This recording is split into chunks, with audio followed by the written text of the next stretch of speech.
Miren, vamos a empezar por partes. El caso de la declinación de muchas pesquerías. Tenemos que analizar cuáles son los factores. Hoy, por ejemplo, el día de ayer en la tarde, un colega que trabaja en La Paz, en Baja California Sur, hizo muchos estudios en el Golfo de México cuando estaba en Sinvestab Mérida y hablaba justamente de la declinación de las pesquerías, pero hay un factor del cual no se habló. ¿Cómo ha aumentado el esfuerzo pesquero? Es decir, si yo tenía hace 15 años 4.000 embarcaciones, ahora tengo 15.000. Y obviamente, sumado a algún problema que puede ser de contaminación, que puede ser de especies invasoras que han afectado a la flora y la fauna regional, o bien simplemente el esfuerzo pesquero es diferenciado. No es lo mismo capturar para... No, en el caso de Campeche, por ejemplo, de Mérida, la explotación petrolera tiene mucho que ver. Claro, por supuesto. Eso llevó a la desaparición de una flota pesquera y camaronera que era de las más importantes del Caribe.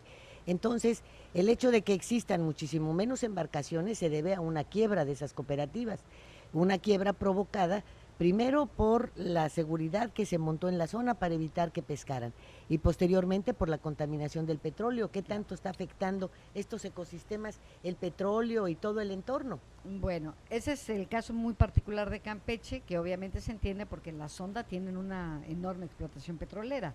Ahí es mucho más fácil definir por qué las pesquerías han disminuido. Estábamos hablando de pesquerías en lo general, pero el caso muy particular de Campeche, bueno, habrá un simposio ahora a finales de septiembre en el cual estamos analizando. ¿El petróleo afecta, mata a las especies marinas? Y bueno, el petróleo es un contaminante cuando se nos arroja al mar, ¿no? Es decir, todos los derrames que hemos tenido. Sí, pero vemos, por ejemplo, que las aves salen bañaditas de petróleo, pero vivas, ¿no? ¿Qué tanto, no, bueno, pero hay una ¿qué tanto afectación. afecta no solamente que se muera la especie, sino uno cuando la ingiere? Bueno, eso es lo que nosotros le llamamos la biomagnificación o la bioacumulación. Si yo me como una especie, por ejemplo un ostión que estuvo en una zona contaminada, muy probablemente yo voy a acumular los metales que pude haber ingerido, el ostión. Eso es obvio. No todas las especies son bioacumuladoras. Nosotros generalmente somos los últimos en la cadena, ¿no? Ingerimos todo lo que nos encontramos. Si un pez tiene metales, los vamos a acumular nosotros, eso me queda muy claro. Pero que la industria petrolera tiene afectación, por supuesto que la tiene. Está como ahora que vamos a hacer lo del fracking, ¿no?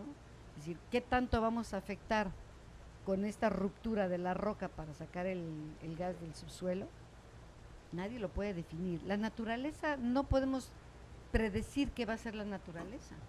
Es decir, es algo que nosotros podemos estudiar en base a una gran cantidad de observaciones a lo largo de décadas de tiempo.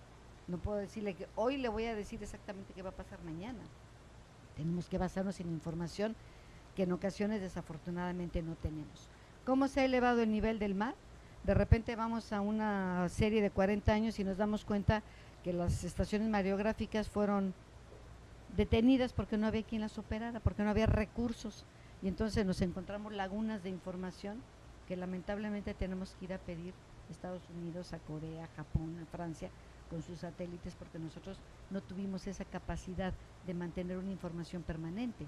La historia, ustedes deben saber, es importantísima en cualquier ámbito de la vida en el que nos desarrollemos, cuanto más en las especies y en las cuestiones de los sistemas y de los ecosistemas, por supuesto. Entonces, es un análisis integral, es un análisis profundo, no hay una sola razón, hay muchas razones que pueden influir. Calentamiento, hablemos de sus arrecifes coralinos. ¿Qué está pasando con el arrecife? Ustedes, insisto, el azul del mar, usted lo menciona, antes eran, bueno, yo llegué aquí, quiero mencionarles a Cancún, cuando Luis Echeverría acababa de abrir Cancún, a mí me tocó llegar aquí con la única calle pavimentada que era la carretera, entonces, y con los únicos 2 hoteles y con su aeropuerto de Palma. En esas circunstancias conozco yo Cancún, no es una región que me sea desconocida. De tal manera que hay que analizar, y es a lo que queremos nosotros llegar, no solamente este ecosistema, sino todos los que nos estamos enfrentando, porque no hay una barrera que defina el ecosistema de la corriente de Humboldt, Chile-Perú, con el ecosistema del Pacífico Central y el Golfo de California. Todos están interconectados, la naturaleza es así. No podemos decir así. Sí, abajo no hay muros, ¿verdad? No, por supuesto, ni abajo ni arriba, ¿no? Es decir, dónde termina el uno y dónde empieza el otro, es muy complicado.